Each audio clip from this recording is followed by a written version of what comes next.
Hello and welcome to the programme where we're focusing on the strategy that the Palestinians have been developing at the United Nations, where it's still uncertain as to exactly what this strategy is, but we know that there are moves afoot in negotiations, principally at the present moment with the Europeans, to try to gain increasing recognition of the Palestinian state. The debate at the moment amongst Palestinians is whether they are going to be going to the Security Council for full recognition as a member of the United Nations, or whether they will go to the General Assembly for what will almost certainly be a significant majority vote in favour of recognition of Palestine as a formal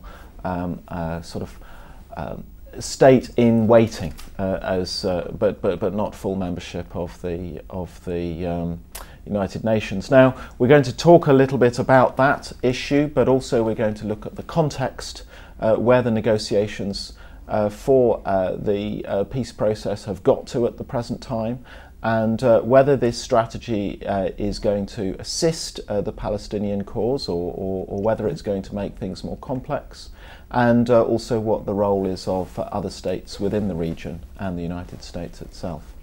Now, joining me to discuss these issues at this very crucial point in time are Wafik Moustafa, who is from the Conservative Arab Network here in London. Wafik, you're most welcome. Thank you. And also by Michèle Renouf, who is a documentary maker, and also very recently from you'll have to help me. Queensland University of Technology. Thank you very. I was a former lecturer there. Thank you very much, Michèle. I wonder if we could kick off first with you, Wafik.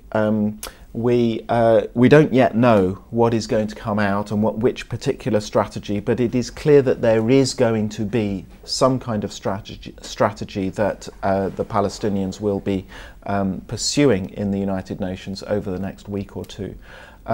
What do you think are the principal objectives that they have?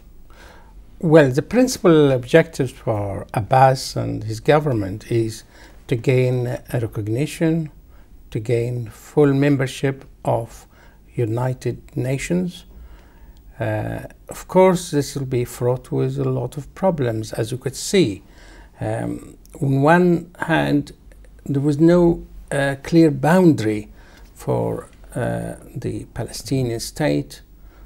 The other point is the Gaza itself.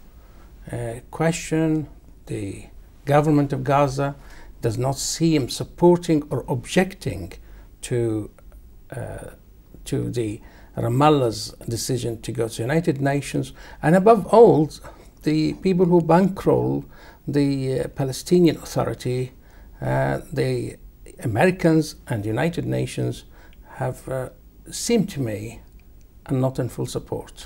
Okay. Do you think then, given that this in some respects may appear to be premature, given those obstacles, do you think this is an effort by Mahmoud Abbas to gain increasing popularity? Because recently, over the last few years, he's been seen as quite weak in the face of Israeli intransigence.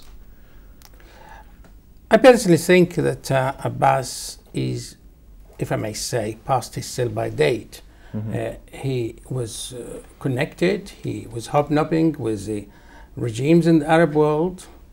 I was in Tunisia once and I've seen him hobnobbing with Ben Ali of Tunisia.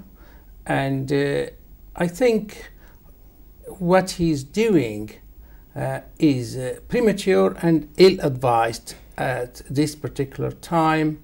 I would have thought would have better to wait for a while, particularly the situation with Israel, negotiation face to face, and having concrete results, and above all, the blessing of United States have not come through. So I think it may actually cause problems, particularly is bound to have some reflections and some agitations, people in the Arab world, particularly some corners will react to what happened. I'm sure, but do you not think that there's going to be a lot of opinion within Palestine and within the broader Arab world that has been witnessing the failure of negotiations up to now? And would you not think that they feel cornered? I mean, I've seen a lot of comment over the last few days where there's this sense that they feel cornered. There are no options left, and this is a sort of move. Granted that it's not clear where it's going, but it's a sort of move that is out of desperation. They don't have many options left. Well, one thing we've got to be clear about: to be independent is to be in charge and take full responsibility. So far, over many years, we know that Palestinian territory is virtually totally bankrolled by United Nations and big countries like United States, European Union. I mean, in Gaza itself, there's 150 humanitarian groups helping Gaza, 1.2 million. So what I mean, they're totally dependent. So if they become independent, would they be able to take charge of themselves? Would they be able to look after themselves, or expect to continue to depend on United States, paying for the schools, paying for the hospitals, paying for the roads, paying for social security system, which exists in West Bank and Gaza? Indeed, the best social security system, benefit system in the Arab world exists in the West Bank and Gaza. It doesn't exist anywhere except in the Gulf region, maybe. Right. Okay, thank you. Michèle, do you think it's a premature act? I think I agree wholeheartedly with Hamas, who says it's a political scam. The entire operation of this peace process, not peace, is just something that we really must start thinking more seriously about, just as we will only take Egypt and the Arab Spring seriously when we see those people say we will have no Israeli ambassador in our country.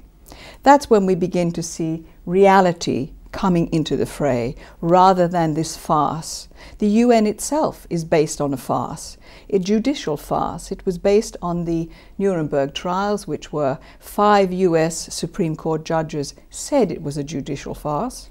And before that, before we had the UN, we had the League of Nations. Both of these things have been Zionist initiatives. So they're not going to get any justice, they're not going to get any independence, they're not going to get anything from something connected to the UN unless it is restructured. And there is a possibility for restructuring it, if I may say so, Paul. There is a third option rather than two-state, one-state farce that we have to endure all of this time. And it's the first homeland for the Jews, the European Jews, in a Jewish republic called Birobidjan after its capital. It's found on the southeast border of Russia. It has been there for 82 safe and peaceful years. We never hear about it in our mainstream press. And when it is very, very rarely mentioned in the Jewish press, it is referred to as a district. But it is the size of Switzerland. The Jewish Republic, formerly known as Birobidjan, the Jewish autonomous region, has been in existence for 82 years. It is the size of Switzerland. It is still the first homeland. And I would propose that the 191 nations that comprise the UN should consider a resolution proposing that the first homeland option for European Jews should be their first homeland, and that the pirating of Palestine should no longer be the case. President Ahmadinejad is correct when he says we should have the peaceful dismantling of Israel because A, it has no moral right to exist, and B, it has no need to exist. So your feeling about this particular move by Abbas to attempt to gain some kind of recognition, you feel is a complete waste of time? An absolute, worse than an absolute waste of time, because it builds up the energies of these poor Palestinians who are well led by Hamas, but very, very misled by Abbas. And they are losing all of the possibilities that are there. They only need to know that there is an option, a reasonable option. We have to get over the fear barrier, because you cannot get anyone. Our predator, our Zionist predator, is ruling us by a simple process that you cannot get someone to listen whose livelihood depends upon his not hearing. And that is the issue. 191 nations cannot be considered anti-Semitic if they propose an option that is peaceful, reasonable, and based in historical justice. Okay. Wafik, what do you think is going to happen over the next few weeks with these negotiations that are going on in the United Nations? Do you think that that they are likely to attempt the Security Council route and full recognition, or do you think they're more likely to be persuaded to go down the General Assembly route, which is more guaranteed, but it doesn't actually lead to the sort of intense confrontation that we're talking about? I think, in general, I think it will be a publicity stunt. And the situation in the Middle East is very complicated. And to bring this in the middle right now, where yesterday Cameron and Sarkozy were in Libya, yes. It is, I think, is very ill-advised. But I would say, sorry, I would say, you know, Gaza or Hamas is not exactly the good boys. They have a lot of problems. They again heroic and supreme. Well, I tell love you, them. I love them. Yeah, I know you love them. That's fair. Yeah, it's very good. It gives me hope for humanity that they exist. They do exist, but you must realize Just like they get hundreds of millions of support without have to work. Actually, so that is a problem. You're going to you're going to get a lot of conflict in the Middle East, between Gaza and between the West Bank. You're going to get conflict inside the Arab world, like the pro and against, if you could see the Saudi position, say.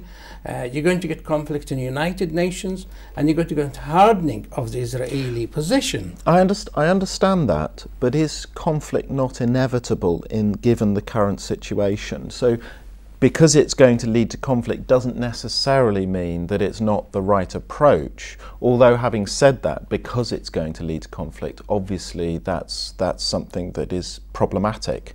But if there were an alternative, and that's where I'm kind of edging at, what alternative do you see given the situation that we have, where there is the most powerful state in the world allied to the Israeli state that up until now appears to have been absolutely steadfast and opposed to any rational conversation or negotiation over actually having a two-state solution, which itself is second or third best.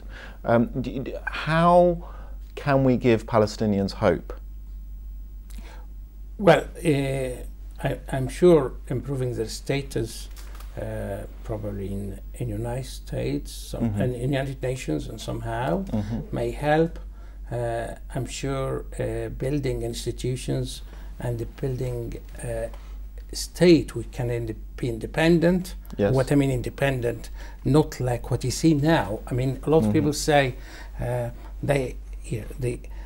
the control of the Palestinian Authority is only a couple of streets in Ramallah, yes. And the rest. I've been to West Bank, I've been to Israel, and I've been to West, and I've been to Golan Heights, and I've seen most of people totally dependent on other authorities, on for living, Yes. health centers, Yes. etc., and education, which is, I think, if you're going, you've got to take responsibility. Are they capable of taking responsibility, or just want to be member of United Nations? That's what I mean. And the other thing, there's a lot of objections for it. So why should we go through this road right now? When it doesn't in itself achieve what we really need, which is the reality on the ground of a Palestinian state that is moving in the right direction. That's your point. Yeah, and may I say something? You're talking about we have to talk about refugees as well. If you look at United Nations, 242, 1967, was talking about refugees settlement in the Middle East, and a lot of people think it's related to Palestinians only, but it is related to the Jews who were displaced from the Arab world, which is about 900,000 people. So it's going to open a lot of problems. Michèle, we have this farce, you describe it, going on over the next week or so, which is the largely... last 100 years, hasn't it? Yes, indeed. It's a continuation in your position. What's going to change this if there's this relatively insignificant or publicity publicity attempt? Stunt, I think is absolutely correct. Yes. What strategy, given the Americans are where they're at, given the Israelis have been intransigent, do you think there is any strategy that can be pursued at the UN level, or do you, you've expressed a strong admiration for the Hamas strategy? What is that strategy?